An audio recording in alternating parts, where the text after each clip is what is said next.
On vous dit ici qu'il est apparu un nouveau roi en Égypte qui n'avait point connu Joseph. Mais donnez donc le nom de ce roi-là. Donnez donc le nom de ce pharaon. Le nom de ce pharaon n'apparaît nulle part. Pourquoi? Parce que c'est un mensonge. C'est monté de toutes pièces. Parce que pour ceux qui ont, les égyptologues, qui ont un peu la notion même de la vraie civilisation antique, ancestrale de l'Égypte, vont vous dire et sauront que quand on introduit un nouveau roi en Égypte, un nouveau pharaon, il doit connaître son prédécesseur. C'est-à-dire, Joseph n'était pas son prédécesseur, mais il était comme le premier ministre de l'Égypte. Ce qui veut dire, quand le nouveau roi vient prendre les fonctions, il doit obligatoirement savoir que Joseph avait existé. Est-ce que vous comprenez? Il doit le savoir, parce qu'on ne devient pas pharaon comme ça. À l'époque, des gens vont vous faire croire que les pharaons avant c'était des blancs, ainsi de suite. Tout ça c'est faux. Je dis bien, c'est faux. Pour être un pharaon à l'époque antique, en tout cas c'était tous des noirs. Il n'y a aucun pharaon néphilim. Qu'on ne vous mente pas. Tous ces égyptologues là sont des menteurs. Ils travaillent tous pour le jadis. Donc, un pharaon, quand on l'intronisait, on l'initiait d'abord.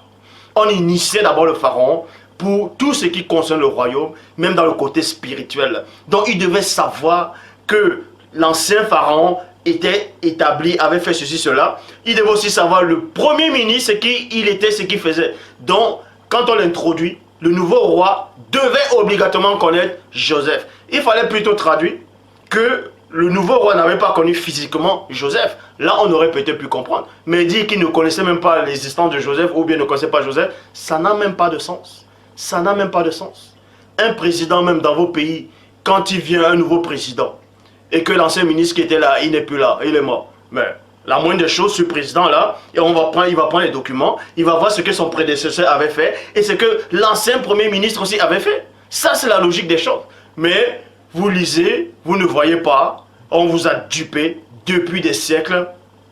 Il y a paru un nouveau roi qui n'a pas connu Joseph. Donnez donc ce nom-là et on vérifie dans l'histoire si ce roi-là existait. Donc on vous dit ici, là, déjà, on ne donne même pas l'âge de ce pharaon-là. Il avait quel âge? 12 ans, 13 ans, 15, 30, peu importe l'âge qu'il avait. Toujours est-il qu'il n'avait pas 200 ans.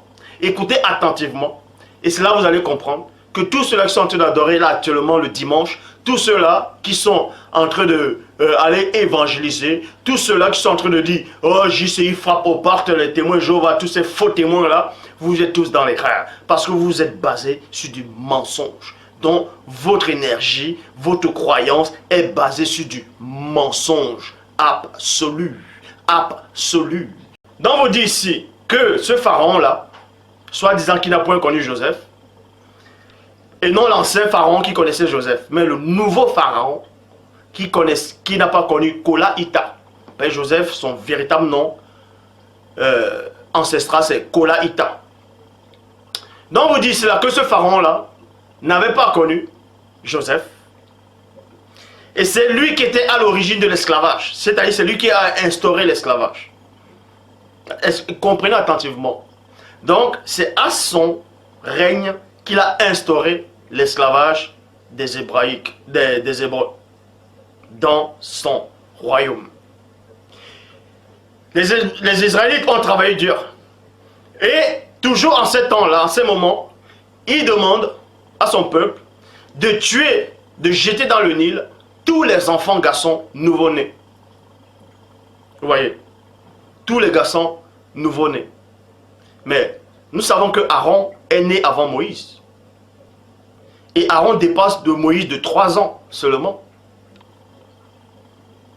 Ça veut dire que soit l'esclavage a commencé quand Aaron était déjà né.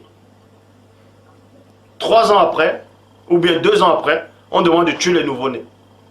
Et non tuer tous ceux qui sont déjà nés. Puisque Aaron est né avant Moïse. Donc nous apprenons que Moïse est né à la période, au début de l'esclavage. Est-ce que vous comprenez? Moïse est né au début de l'esclavage. Il est né, certes, l'esclavage avait déjà commencé, parce que Aaron était déjà plus grand que lui. Aaron était déjà né avant lui de 3 ans. Et son aîné de 3 ans seulement. Donc, puisqu'on dit de tuer tous les nouveau-nés, et on sait que c'est à l'ordre que le pharaon avait donné, c'était à la période même, c'était au moment qu'il avait donné l'ordre de tuer tous les nouveau-nés. Là, c'était, la parole le dit ici, c'était en ce moment, à cette période-là, à cette époque, que Moïse est né. Donc, c'était le début même de l'esclavage. Écoutez attentivement. Et l'esclavage n'avait pas encore duré 100 ans. Est-ce que vous comprenez? Ça n'avait pas encore duré 100 ans. Vous allez voir. On vous dit ici, là, que Moïse est né au début de l'esclavage. À ce moment-là, quand l'esclavage avait déjà commencé, Moïse est né à cette époque-là. Et ce pharaon-là avait une fille. Donc ce pharaon-là était un homme déjà mûr. Puisqu'il avait une fille qui avait même l'âge d'adopter un enfant. Depuis quand une fille de 12 ans va adopter un enfant et élever un enfant comme son propre fils. Hein? Donc la fille de Pharaon n'est pas dans les faux films hollywoodiens, les 10 commandements qui étaient sortis depuis, ici c'est cet acteur qui est déjà mort, je crois, qui avait fait les films sur la planète des singes, tout ça. C'est lui qui joue le rôle de Moïse dans les 10 commandements qui étaient sortis, et non les Exodus qui est sorti là, mais dans les 10 commandements qui étaient sortis, où on dit que c'est la sœur de Pharaon qui a élevé Moïse. Or, la Bible dit c'est la fille de Pharaon. Donc, on voyait ici que la fille de Pharaon était déjà grande. Elle a pris Moïse.